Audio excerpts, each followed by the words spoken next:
Hey y'all, Moses here. I wanted to make this quick video to go over some of the developments over the last day or so regarding announcements for PlayerUnknown's Battlegrounds. I just want to make a quick statement about some of the things I've said regarding the dev team and the marketing team, as well as segue that into some of the stuff that's been happening on the old subreddit over the last 24 or 48 hours.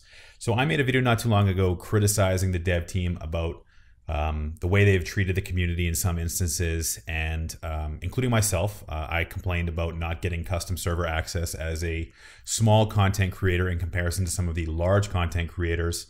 Some of the limitations as a small-time content creator, and just generally feeling a little boo-hoo over some of the things that have happened regarding Vault Dude, some other people in the community. To be fair, I think the Vault Dude t-shirt thing is a little egregious, but that's for the other video. You can watch that if you like. Yesterday, someone was banned for stream sniping.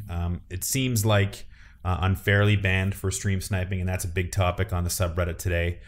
You can read all about that on the subreddit. I don't want to get into it too much today. I think that again, it was a bit of a misstep from the dev/community team there.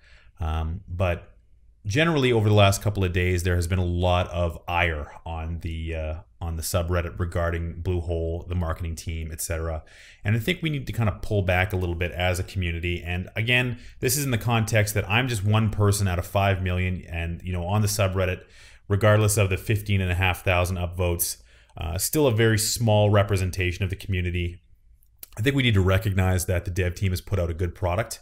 I think we've been a little bit spoiled with some of the content and the regularity of the patches. I think that maybe some entitlement is starting to leak into the community from some angles. And I'm not saying that some of the complaints are wrong. I'm saying that some of the responses to the complaints are wrong. Some of the messaging that we've been sending to people over Twitter, on Discord, all these things, you have to recognize, and this is in general, that there are other people on the side of these tweets that you're sending, or on the other side of these messages that you post, on the other side of these videos that you watch. It's one of those things that I think gets lost and will continue to get lost in the greater internet culture. And I'm just saying to you guys, from a content creator standpoint, and as a streamer, and as someone who has read all of your comments, good and bad, on my videos, just remember to be respectful to the people that are providing us this product. We would not have it without them. And I'm not trying to turn this into a circle jerk for the dev team or the community team. They do need to realize that concrete rules and fair framework for enforcement needs to be a priority for them. I think that's not something that exists. But from a community and a dev standpoint, I think we're all kind of taking it as it comes. This is a new experience for all of us. I don't think that PlayerUnknown, the community management team, was prepared for this level of pressure and success, or success and the pressure that comes with that success. So keep that in mind, and try and be respectful. I mean, thousands of tweets a day telling you suck eventually gets to you. I get dozens and dozens of tweets a week, and it's very hard. Anyway, so I want to talk a little bit about the MK14 EBR that was announced yesterday, and some of the things I would like to see in the upcoming patch. So for those of you who didn't see it, here it is, the MK14 EBR. It was announced last night at about midnight. I made a video about it.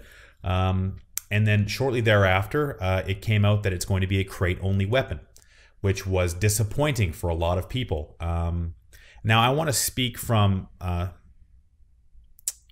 I guess a fairly uninformed standpoint when it comes to how the dev team is approaching new weapons in the game. I believe that the reason they're putting this in a crate is from a balance perspective. They do need to throttle the balance aspect of what adding a new weapon into the ecosystem might do. So let's say the Groza, for instance, was just a world spawn. That would be a game-breaking, obviously the best AR in the game. Everyone would want a Groza. Everything else would suck compared to it, considering how powerful the Groza is. Now, let's say this is it's called a battle rifle, but it looks like it's a halfway. It looks more like an SKS kind of level of weapon. So if this, for instance, being a 7.62 rifle has a higher fire rate, higher bullet velocity, what have you, and it's clearly the best gun in the game and it's a world spawn, they would have to pull that back. So it's better to put it in a crate spawn, see how it affects the gameplay, look at the stats, and then maybe implement it as a world spawn, rather than break the whole meta and have another umpteen amount of Reddit threads complaining about the balance and what have you. So speaking about crate weapons, and I'm going to come back to this thing in a minute here, but I think that from a crate weapon standpoint, there is some changes that I think that would be generally good and would increase the diversity of weapons that are just available in the world, and would kind of lead to a more fun looting experience from a loot perspective. I think the M24 needs to come out of the crate. I also think the Tommy gun needs to come out of the crate. Now the Tommy gun is kind of a, oh haha, the Tommy gun. It's actually a pretty good gun. I'm not going to cover that today, but I don't believe it's as good of a gun that it would necessitate being in a crate. I think that the M24 is a slight step up from the Kar 98, which does not, to me, seem like it would require it being in a crate. So it does have some benefits over the Kar 98. So the Kar 98, so the rarity should definitely be higher than the Kar 98, maybe on the level of an SKS or whatever rarity tier that the sniper's already on. Maybe just like dial that up one more, and that should be a world spawn item. Similarly, I think the Tommy gun should be as rare as the M24 in the world. It has a 100-round mag. It does a lot of damage. It has a decent spread, and by all accounts, if it wasn't a crate weapon, would be probably the second best or second most usable SMG in the game. So I think those two weapons should come out. Obviously the AWM, the M249, the Groza, those are super powerful weapons. They should stay in the crate. So on the topic of the Mark 14 as a crate weapon and the SKS, I think the SKS and the Mark 14 are very similar in a lot of ways. I believe that the M14 in real life has a 20-round magazine stock, and the SKS in the game has a 10-round magazine, and I believe also in real life is 10 rounds stock as well. So I'm thinking that the Mark 14 and the SKS are going to share attachments. So the extended mag, cheek pad, that kind of thing should be shared between the two. But I wonder, since there has been rumors that the SKS is going to receive underbarrel attachments, if the Mark 14 is going to receive underbarrel attachments. So just kind of thinking of how the loot might be re-tiered from the SKS to the Mark 14, if they are going to share attachments, since this Mark 14 has a handrail guard here, this might indicate that it won't get underbarrel attachments, since the rail system only starts at the top and there does not appear to be any free rail slots underneath.